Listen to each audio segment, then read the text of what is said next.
the business tips to successfully start and run your business so your business doesn't run you. And more importantly, we provide personal development tools to create a better version of yourself to provide the solid foundation for your life and business to stand upon. This is the Biz Reveal, and I'm your host, Craig Sawyer.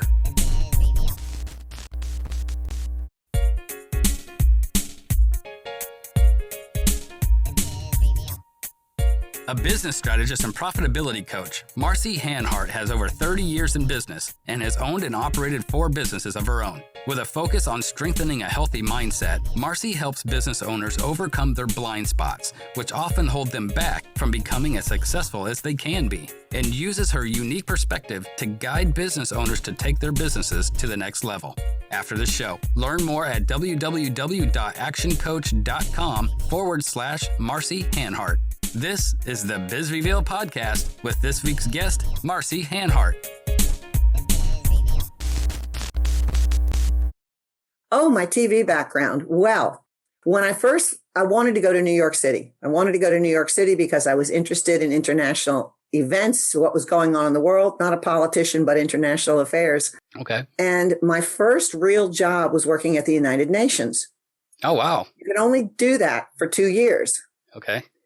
So I looked around to see what I could do that was in the day a little bit different from what everybody did. And I landed a job in the UN with BBC. And I covered all the capes and you pulled the UPS documents and things like this. And that's how I eventually got into television in network TV. That's crazy because, BBC, that's like a Didn't big hear deal. you, sorry. Like BBC is just like being on NBC or ABC or that's a big deal. And being at the UN. Well, it was a really big deal to me, a hometown girl from Maryland. Yeah. I worked for ABC and I was there through news, financial. I covered the space shots for a long time with Jules Bergman, who was very famous. Most people know Walter Cronkite, but Jules really was the one who got the whole space thing going. And then I went into documentaries and on from there. So what is your education in? How did you get that job? Because that's a pretty elite position. Well, it's really interesting because my education had absolutely nothing to do with it. Go figure. I started out in education. My father was an engineer, a mechanical engineer, and I loved everything he did. And I followed him around and I liked the idea of construction and numerical things. So I majored in math with a minor in physics. Okay. But then I got really lucky and I had an opportunity to go to study in France for a year while I was still in college. And I was over there and I said, this is ridiculous. Why am I studying math and physics when there's this whole world of art and literature and culture about which I knew absolutely nothing? And so I switched to French and art history as my majors. Wow. Went off to New York, had no clue what I wanted to do, except I just knew I wanted to do something different.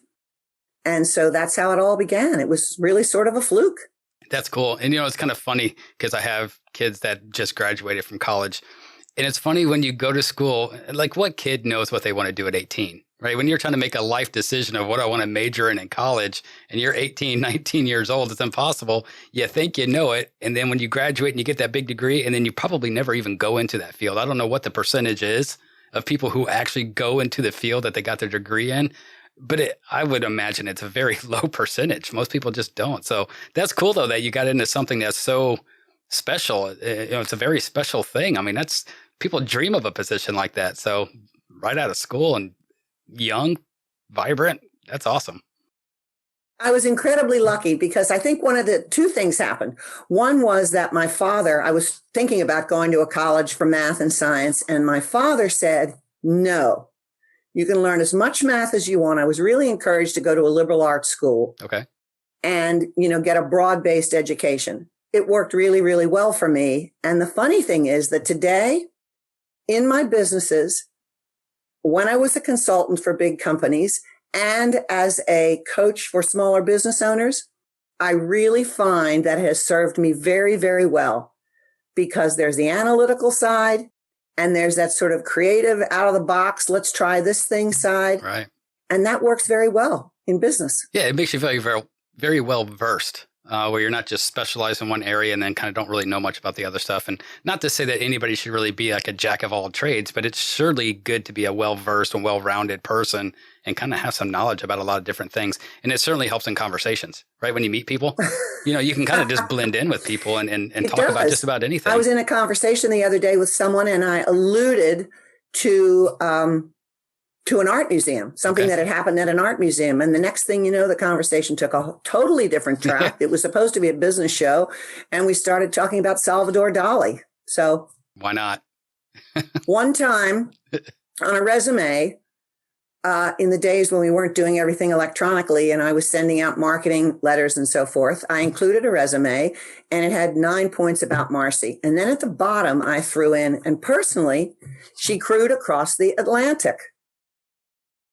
And about a year later, I got a telephone call from someone who'd not responded and I guess had not received my follow-up calls. And he said, I've been wanting to work with you since I received your letter. And I said, well, that's interesting. Why? And he said, because you crewed across the Atlantic. The one thing that was just a side note. So you never know. It's amazing. It's amazing. And now I know once you started that experience, how did it flow from working for BBC? Take us through that, because I know you've owned 4 businesses of your own.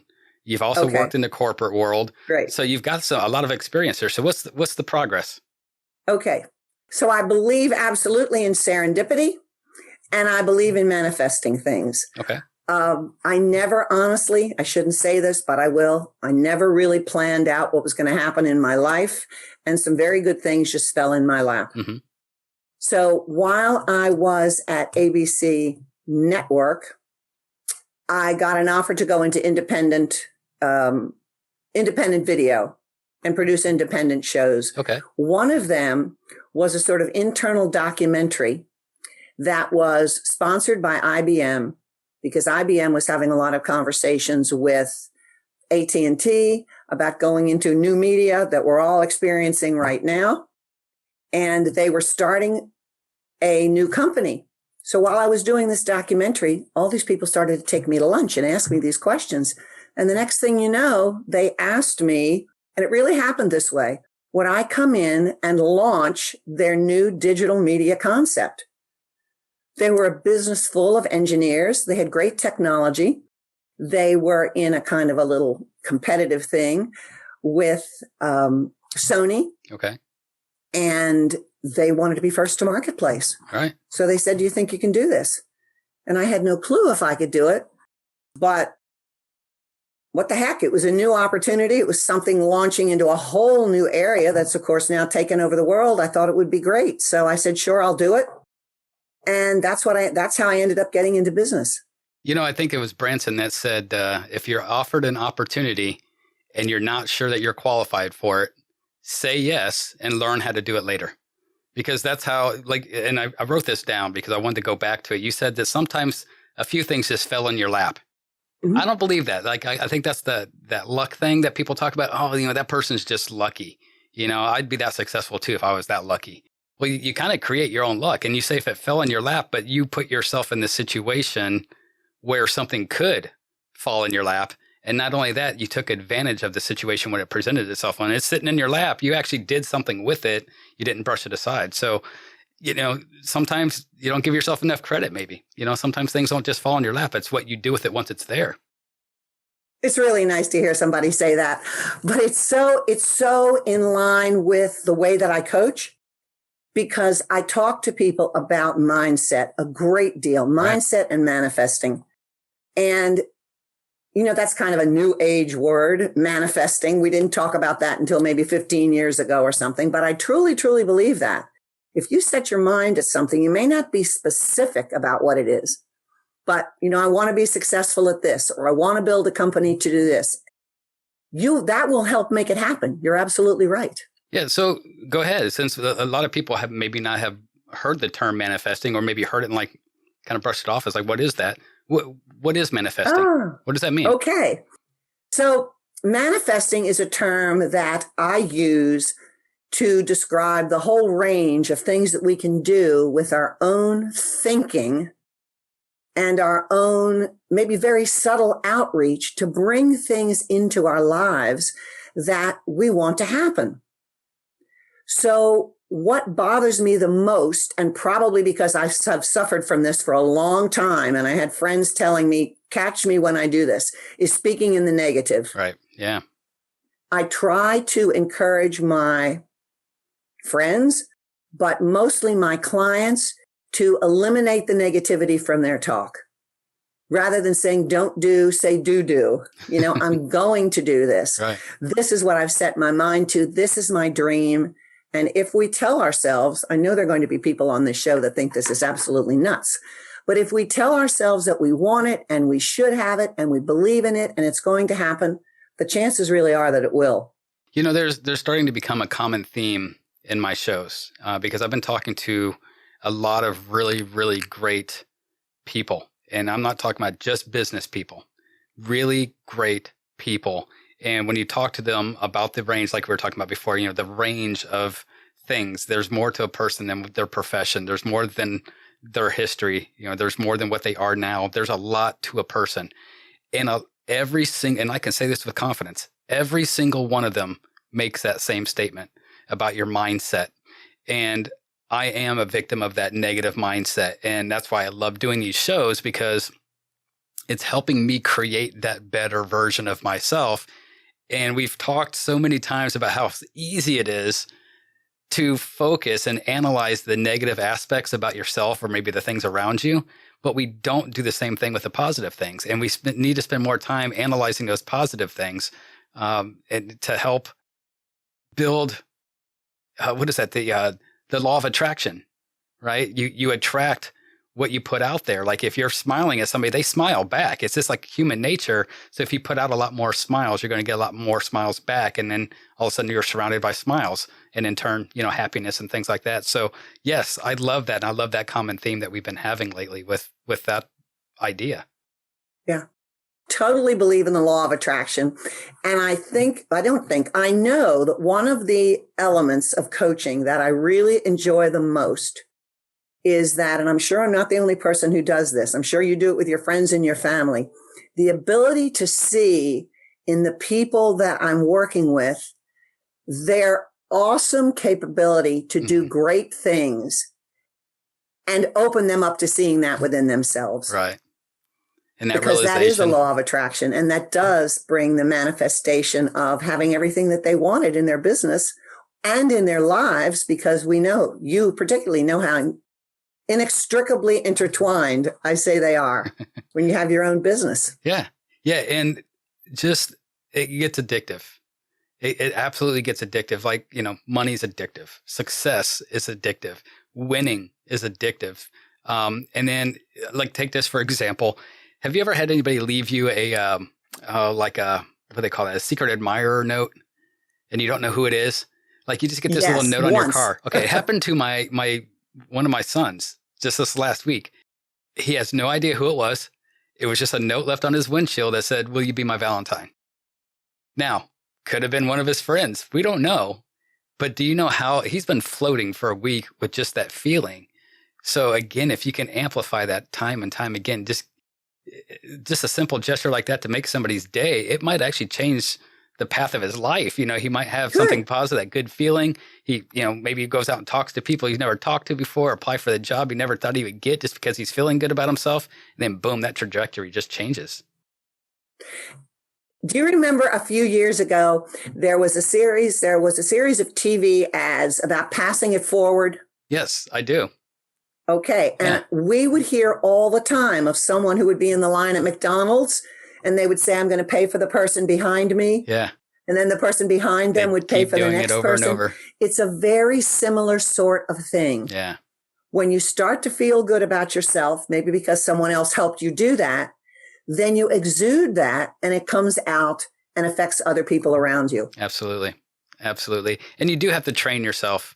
You do have to train yourself to do that, to feel that way.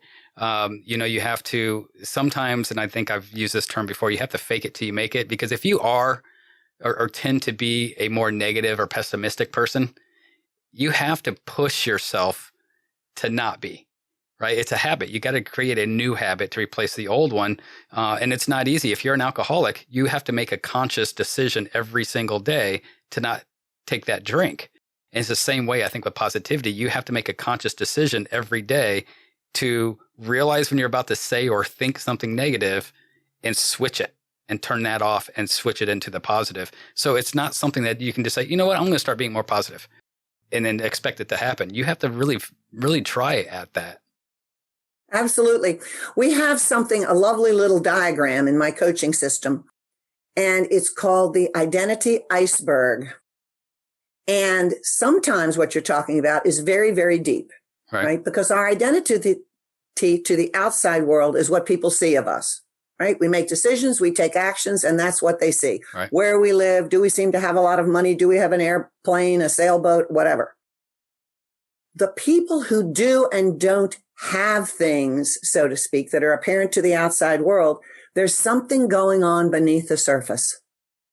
And part of what I discovered for myself, maybe 6-7 years ago after coaching for so long, is that I had clients who said that they wanted certain things and had all the tools, particularly after a few years of coaching, all the tools, great teams, the money to support themselves, and they just stopped. Right.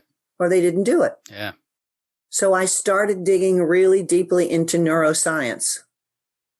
For those people who are not familiar, that's the Tony Robbins thing. Right. What's going on in your brain. Mm-hmm. And I discovered a lot about myself and have worked really hard on myself and have some pretty good techniques on helping with this. And just to make the point, the specificity of it, when I was growing up, someone said to me constantly, if it can go wrong, it will go wrong. Yeah. So just as you were saying, I always carried that around. If it can go wrong, it will go wrong. Yep.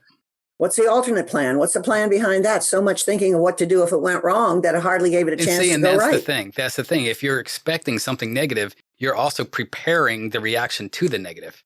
You're thinking about, okay, what am I going to say when that bad thing happens? Which in turn is probably going to be another negative thing that you're going to say.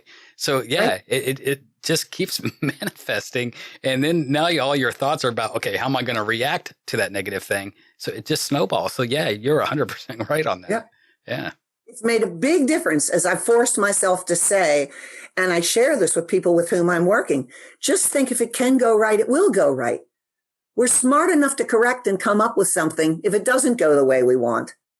But let's focus on the positivity. It's made a huge difference. Yeah, you know what? In the lives of so many people. I'm glad you brought that up, that last sentence, because just because you change your mind to start thinking positively, right? If it can go right, it will go right. But what if it goes wrong? Right. So, I mean, you have to be smart enough, especially in business, right? You have to be smart enough to have a plan B or even a plan C and D. So you need to have a plan just in case things don't work out the way you want them to. But you should, I hope you agree with me on this, you should be focused on plan A, because plan A is when things go right. That's when everything is working and doing what it's supposed to do.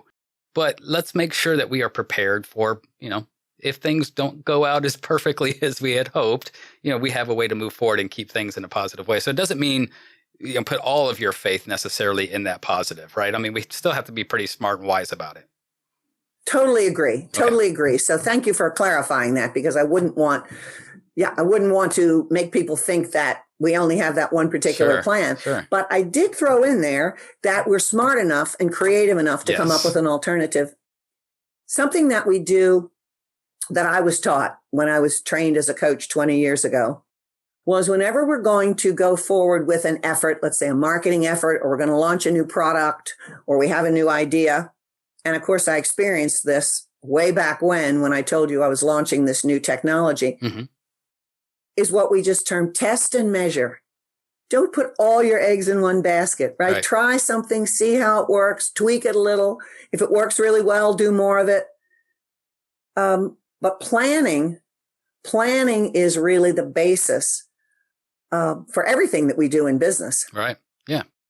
And systemizing that. It's one thing to plan and test, but if you're not tracking what you're doing, you're not looking at the variances, you're not saying, well, it didn't work as well as we wanted, but you know what? It worked well enough. Right. Got the to job do done. So-and-so or whatever it is. Yeah. Copper Coast Gourmet Coffee.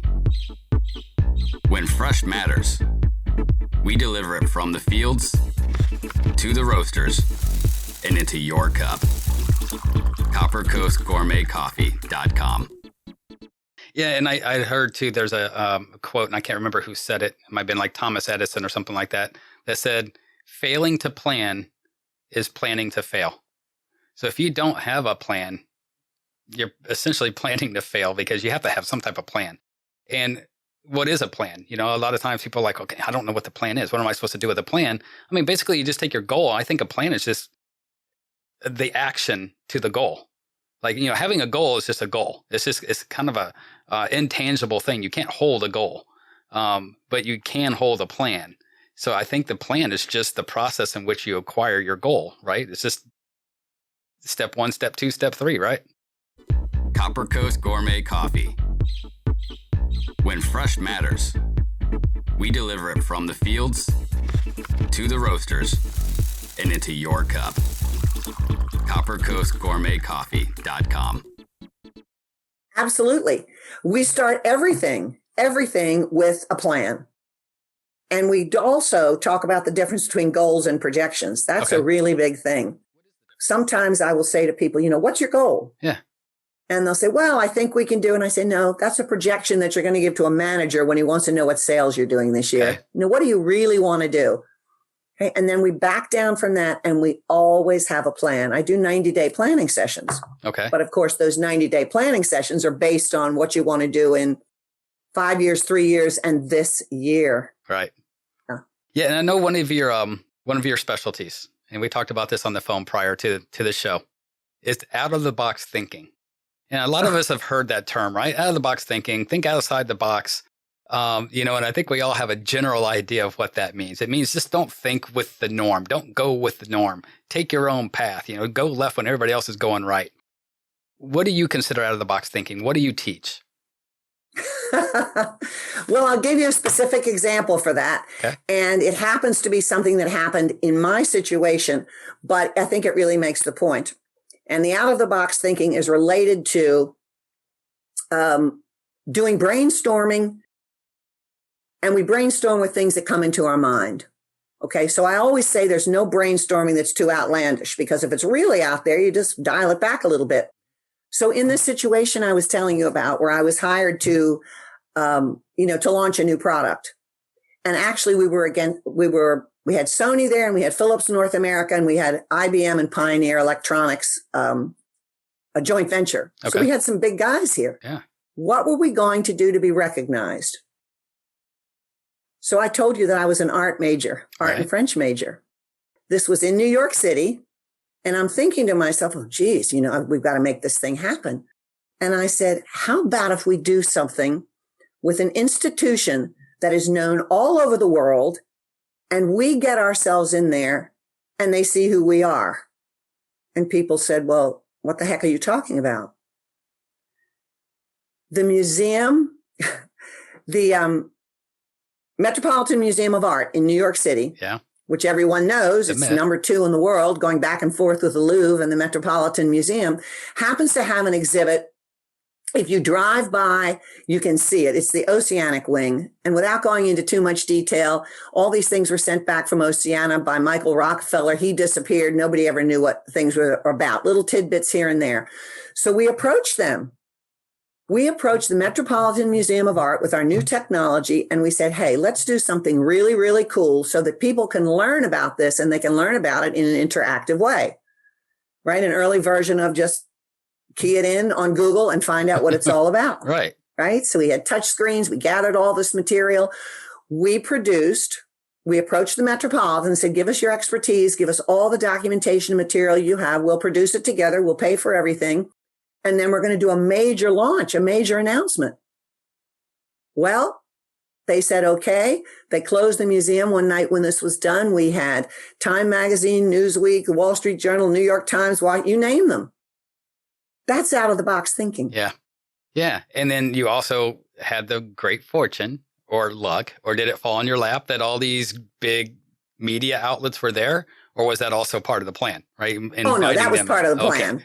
That was part of the plan, because we needed to tempt the Metropolitan. You know, this is a lot of money to open the museum for one night and not have any tickets coming in, nobody paying. So we did a huge marketing campaign, and we were a little bit mysterious.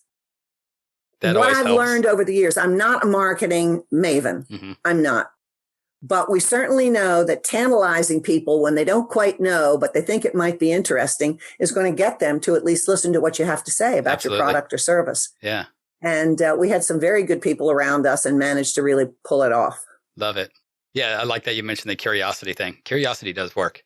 And that's why they have these little teasers, when they come on TV or the radio, and they'll kind of tease you a little bit, but they won't really quite tell you what's going on because they want you to tune in and watch it to find out. So yeah, that's a great part of it, is the curiosity factor, the people that you're trying to reach. So I'm just going to kind of go through these bullet points that I know that we wanted to talk about today. Okay. So great. Out of the box thinking. I mean, I think we kind of all get what that is. Thinking outside of what the norm is that everybody else is doing, taking your own path, doing something a little different, right? To try to create a new buzz. Mindset is everything. I think we kind of covered that, right? We kind of went through the... I'll give you an example, if I may, though, out of the box thinking, which resulted from something someone was already doing. A client that I had quite a few years ago, they were a marketing company, and they advertised and put themselves forward as how we're going to market all these products for you. Well, how many marketing companies are there out there? Right. Tons. Yeah. All trying to differentiate themselves. But they had been very successful with pilot projects that they had done. Small pilot projects so that companies could actually do what I just referred to and we talked about as testing and measuring. Okay. They weren't doing as well bringing people in for the major, sign us up now as your marketing and advertising company. So what we did is we turned them into a specialty company for pilot projects. Okay. And from that, the companies could decide, did they want to stay with this company or did they want to go back to someone else, maybe the advertiser they'd worked with all along? Okay. It's just a little bit. It doesn't have to be outlandish like the Metropolitan Museum of Art, but just tweak that thinking a little bit to come up with something nobody else has. Sure. And does it also help when it's something that's a little bit more fine-tuned to the niche that they're in as well? So maybe not somebody who does marketing for a broad range of clients, but maybe a specific niche that they happen to be in. And that Niches are great. Yeah. Because, that's what they do well. You perfect something and you continue to do it and you do it well, right? So one of the biggest things in business, and I think this is just common sense here, right? And I'm sure you'll agree with me, but even the most commonsensical things need to be discussed because sometimes it's so commonsensical that we forget about it. Mm-hmm. Profit first. Business is all about profit. So we can do all these fun little things and draw interest, bring people into us, but if it's not making us money, what's the point? Well, there really is no point. Yeah. There is a point sometimes when you have someone who's just doing a business because it's fun. It really isn't a business. We call it a business because they make money. But for the most part, people are in business to make money. You're absolutely right, stating the obvious. But it's very difficult to run a business. It shouldn't be, but if you don't know what to do, to run a business where you have a good profit on the quote bottom line. Right. Depending on whose statistics you read, let's take a recent one from the SBA, up to 85% of small businesses, which would be in the tens of millions, are living literally paycheck to paycheck. Literally. Wow. If they didn't work for a month, they wouldn't be able to put food on the table. Right. And so about 8 years ago, a great guy in New Jersey, just happens to be in New Jersey, named Mike Michalowicz, wrote a book called Profit First. And anyone who's read it, it resounds with them, and it resounded with me because of a business situation that I'd been in, which was just like his. Bottom line is his story it was a great story. He had a small software forensics company. And he was around during Enron, and he got the contract to investigate Enron. This put him on the map, bought out for tons of money. This is all in the book. I'm not telling any tales out of school. Mm-hmm. I'm not sure which book. I think it was Profit First. And he got all this money. And then much like the people who win the lottery, he didn't have any money a few years later. He went through it. Happened again. He investigated this. So he came up with an approach which is so sensible that we wonder why nobody thought of it before. Right. Decide in the beginning that you're going to make a profit. Commit to what that profit is going to be. And of course, there's a whole system around how you do that. And you will be profitable because you won't spend that money that you can't spend because you put it in a profit account and it's not in your business operating account. Okay.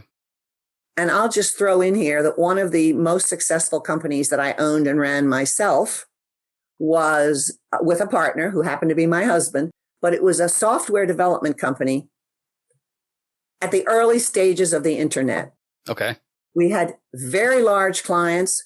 We had a wonderful team. We had programmers back then, actually from all over the world. And we had a lot of employees. We were making lots of money for our clients. We really didn't have that much left over. Yeah. I mean, we could put food on the table, but we were not putting away a lot of profit. So I understood this right away. Yeah. And I've incorporated in my business for the last 8 years. Mike and I became, talked about how I could bring this into my coaching practice right away. It's wonderful. When you speak with somebody who has a business and they, obviously they do want to make money. It is somebody who is in business to make money, to make profit, and to excel.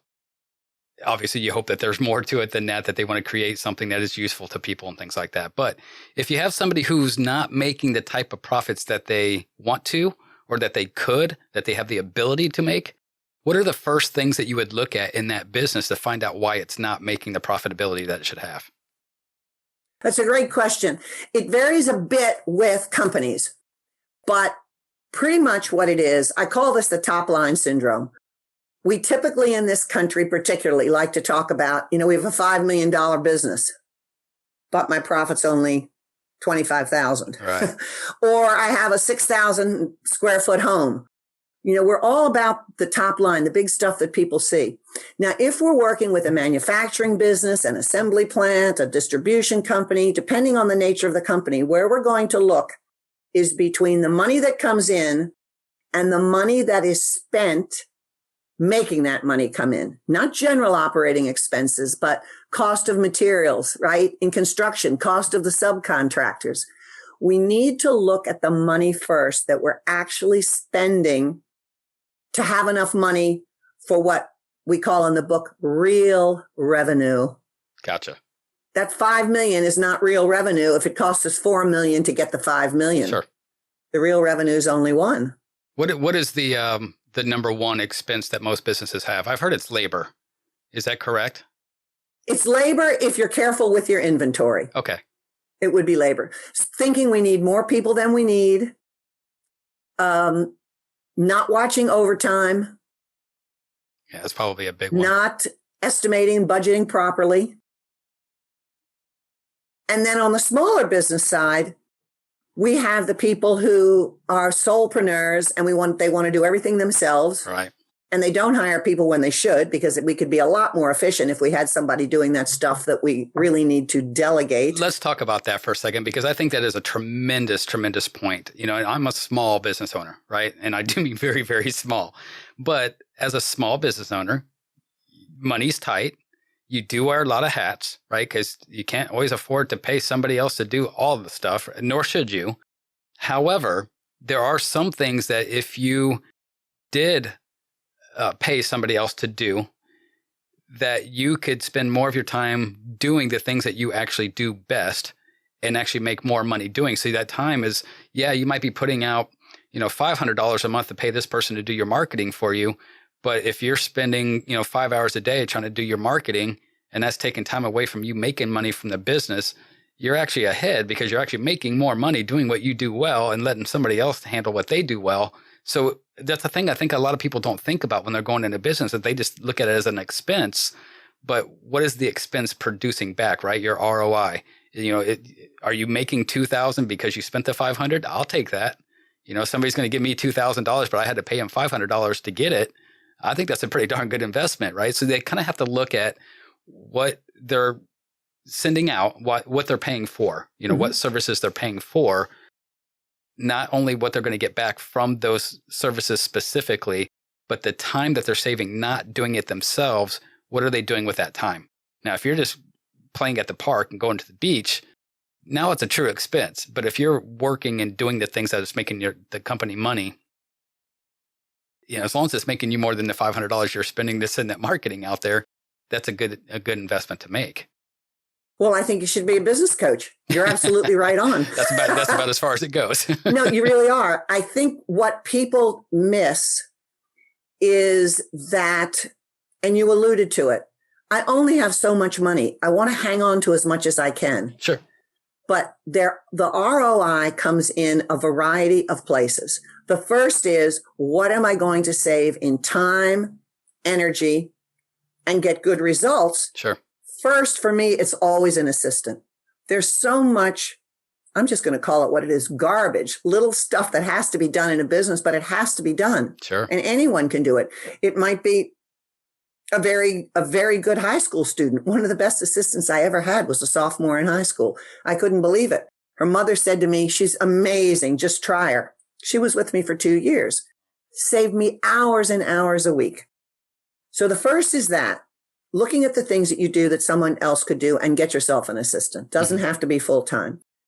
The second thing is marketing. Everyone is thinking about, I need to do SEO. I need to be on Facebook, LinkedIn. I need to do all these things. They're taking a ton of time in marketing, and sometimes they'll even hire a marketing company to do certain things for them. It is really important to measure the results you are getting, because we can pay so much money for marketing, and it's far more than what we ever get back from it. Yeah. And as a small business owner who's starting companies and trying to get the word out, for example, I just started an internet coffee company.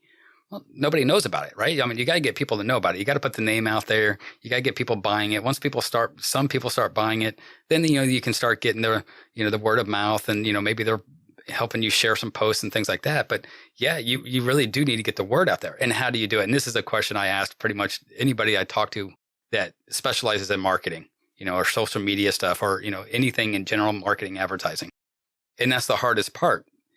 And I have recently, because I do spend a lot of time, you have to create the videos, you have to create the posts, you got to put it on Instagram, on Facebook, on LinkedIn, you got to put it everywhere. That takes time. And when I'm taking the time to build those, and I'm taking the time to post those, that's time away from doing what is making me the money. And that's what we're alluding to. So, but I think what I got most from what you just said, I know you probably have another point to make still, is measure the results. Because if it's not producing for you, what are you paying for? That's right. Yeah. That's right. Of all the ways that we take care of those that we love, the most important is providing the care they need when they need it most. Seeyer Health Solutions. Go to SawyerHealthSolutions.com for a free health insurance quote. So take that valuable time that you're taking now for the posting and so forth, and put it into the creativity of the idea, and let somebody else post it, because it does take time to post it or create it on Canva or whatever it is. That's really time consuming. One more very important factor that I want to bring up that people don't always focus on as carefully as they should, and that is the return on investment that we put into the clients who pay us to do things. All clients are not equal. And particularly as small business, well, I shouldn't say that, very large business owners as well. We take clients for cash flow. It's that top line thinking. I want to bring in X amount of money, but at least 20 to 25%. And yes, it goes back to that old Pareto rule, the 80-20 rule. At least 20 to 25% are actually losing you money in terms of the time that you put in. And is there enough left over even to cover my overhead? It's just a fact. Yeah. And there's probably a little bit of that back and forth argument that I think could be made that, just because I'm the little fish in the pond, I don't get as much attention as, the guy that's the big fish in the pond. Right.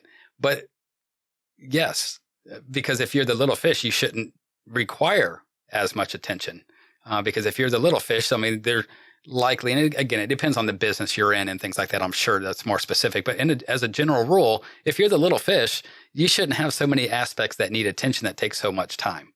And I think a lot of the little fish tend to be the first clients that a business gets because you're trying to build your business. And I mean, you got to start somewhere, and you probably want to start small, right? Because you got to work out the kinks and things like that. So unfortunately, those little fish are the ones that have been with the business the longest, and you want to treat them well because they helped you get to where you're at. But at the same time, like you said, profits first. I mean, you got to be able to still make money. And if you're not, then you are spinning your wheels. Now, I'm sure there's always going to be an exception, right? If that little fish, maybe they don't make you too much money, but they're really good about referring you to the people who are making you money. In turn, that's an indirect way that they're making you money. So take that in consideration as well. If you're breaking even on the business directly with them, that's a bad thing unless they're also sending you other business. You want to keep them around, and spend time with them, because you may not be making money off of them directly, but you're making money off of them indirectly. And that's a very important thing that people, I don't think, look at often enough.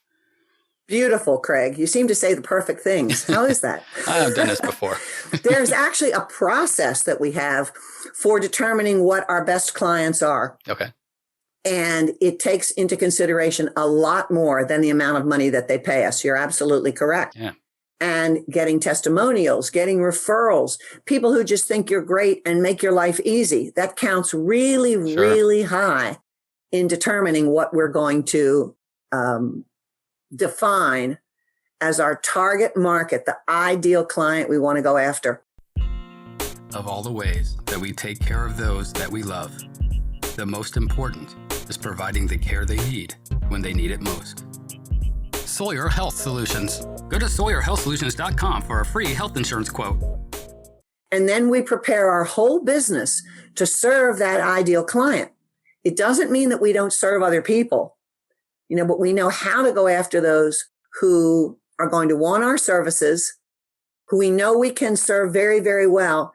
And what we haven't talked about at all are the systems that we have so that we can serve them easily, systematically, to be redundant, and with consistency. And if there's a system, you can also measure it, right? Because you have to have a system to measure against. So let's go there. I mean, that's a very important part of anything, is the systems that you follow. So what's the process? Where's the guy start? I mean, I'm sure it's different with every business, I'm sure. So here's where a guy starts. By the way, I've coined a little phrase. I'm sure it's been used before, but I love it. The profit is in the process. I like that. The process is what eliminates the redundancy, the mistakes, the lack of communication. This part of the job is finished, but the person who's going to take on the next part of it doesn't know that. Simple little things like that. So when I start a process with any client, what we do first is we do a financial analysis, which lets us know which parts of, first in a large, on an overview scale, which parts of the business are most and least profitable for us. Okay. They're invariably going to be, the least profitable is going to be the one that gives us the most headaches. Right? Funny how that works. So we're going to look there and we're going to say, is this the case? Business owner is going to say yes or no, it is or isn't the case. And then we're going to start right at the beginning. What's the biggest roadblock? Then let's get a process for that. It's different for every business. Okay. It could be as simple as with an entrepreneur, the biggest roadblock is I don't get to my emails. I get so many emails, I can't get to them. So there's a very simple little thing. That's a perfect example of where we want to have an assistant whom we trust to check our emails and tell us what's important. Yeah. Okay. Let's say we're a manufacturing plant. And the thing that's really holding us up is we're getting it off and I've experienced this, we're getting it off the manufacturing floor, but we're not getting it out to send fast enough. We get it over to the table, right, where it's supposed to be packaged for sending after the quality control, but it sits there for 6 hours. And 6 hours means we miss the pickup. So we need to begin with where we identify the problem. Yeah, and then we just back up from there. Absolutely, analyzing it, and you have to have somebody, whether it's the business owner or somebody who works for the business owner, partners. It depends on how you have your business set up, but you have to have at least one person who's analytical, right? And you have to have at least one person who's creative, and that's why a lot of partnerships you'll see, completely opposite people, and it should be that way. that are co-owners. You have the analytical one that's taking care of the numbers and all the standard operating procedures and the analytics. And then you got to have the creative person that comes up with all the really cool ideas. And that person's like, here's my really cool idea, make it happen, right? And like I think at why am I drawing a blank? The guy from Apple. Why am I drawing a blank on his name? Steve Jobs. Steve Jobs was a phenomenal. Yeah, Steve Jobs was a phenomenal creative thinker. And if you think about it, he really didn't do a whole lot. He was just the brain and the ideas. He's like, you know what? I want to take 1 million songs and put it in a box this big. Go. Absolutely. But he had the right people around him that are like, oh man, that would be pretty cool. Let's see how we can do that. And then boom, boom, boom, boom, boom. There you go. And then there's the whole idea of Steve Jobs. And so, yes, you have to have those different people that do those different things. But I think more than anything is having that analytical person or people who can analyze how each part of the business works and where those backups are at. Like you said, there's a bottleneck, if it comes in the manufacturing part, like you said, where's it bottlenecking? And then how do we fix that bottleneck to open it back up and get the pathway again? That's a beautiful lead into the whole concept of how we use our teams, because most of the value that we can get, many times, the value that we can get from our team is not just what they do. It's talking to them and brainstorming with the team about what's happening here. Why is this not going as efficiently as we think? How can we do this better? What would you do if you were in charge of changing things? And that often doesn't happen. I love that. It doesn't happen for a variety of different reasons. Sometimes, particularly with young business owners and new business owners, they feel as though, well, I should know it all. Why am I asking this person that I'm paying an hourly wage, to do this work? Because they're there and they know. Yeah. Yeah. So, and typically those are the people who are around your clients. It's your entry level people. I'm sorry. I think they're the most important people in any company. They get paid the least, they get the least acknowledgement, but they are your lifeline direct to your clients. So yes, I think the CEO, or CFO or whoever that person is, they need to sit down with them. There should be an open line of communication. What are you hearing out there? What are you seeing? They are your entry level people, are the eyes and ears of your company. And you'll be amazed because you also have a wide range of them, right? The CEO is usually pretty streamlined in what they do, right? Your C-level execs, they're pretty streamlined. They have a specialty, the financial guy, the marketing guy, the operations guy, and then the CEO, right? But if you have your entry-level folks, they're getting paid $10, $12, $15 an hour. They're doing all the grunt work, but they're also right there on the front lines with your customers. They know, man, if this company really should fix this. I don't know why they don't. But they probably don't even know about it because they don't ask. Right. Yeah. It would be great to have a chief empowerment person in a company. There you go. A different kind of CEO, chief empowerment operator. I have just popped into my mind a story from quite a few years ago with a pizza company. And the top chef had learned how to make pizza from the owner. Okay. And they didn't have a process and they couldn't train new people. So what we did was we have the employee person, the current chef, not the owner, write down the process that took place in the kitchen to come out with the right pizza the right way, right, on time. Mm-hmm. When you have your employees doing that, what's happening is, one, they're thinking it through and doing most of the documentation for you, which is great, even if they're dictating it. But then you get to see what's been missed. Ah, yes. You get to see what they've picked up from the message that you have given them. And it was absolutely amazing. It was absolutely amazing what happened in that pizza situation, because they got really, really consistent pizzas all times of day, even when they didn't have the same chef, after they employed that approach. And that works with much, much bigger, much more complex companies as well. Sure. Yeah. Get the people who are doing the job to write down what they do. And then you have a chance to look at it and say, wow, that's fabulous. I never would have thought of that. Or they're missing this. Well, and consistency is key, and I'm a food guy. I like to eat. I like my food. And the worst thing is when you can go to one and I don't want to name specific restaurants, but if you go to one restaurant 2 blocks up the road, but you happen to be on the other side of town tomorrow, but you like that food, so you go to the restaurant that's on that side of town, same company, but the food tastes different. That should never happen. And sometimes it's a lack of standard operating procedures, right? Like you said, writing the things down. Here's the recipe. Here's how we do it. Here's the process. Make sure you don't skip any steps. If you don't skip any steps, you do everything the exact same way. It should come out the exact same way every time. And a lot of small businesses miss that, because like you said, it's usually the owner's like, okay, here's how you do this. You just put the bun, and then you put the lettuce, and then you put the mayonnaise, and here you go. And then, employees, as they do, they come up with shortcuts, right? So there might be a shortcut here and there. Maybe they put the lettuce on before they put the mayonnaise on, and it's different. It's not the same. And consistency is key, and not just with food, with anything that we do. So even if you're a small business owner, you're the only employee of your company, you have 5 employees, you got 500 employees, or you got 5,000 employees, there has to be an SOP. You've got to have that procedure if you want things done the way that you intend for them to be done, and done consistently that way. Absolutely.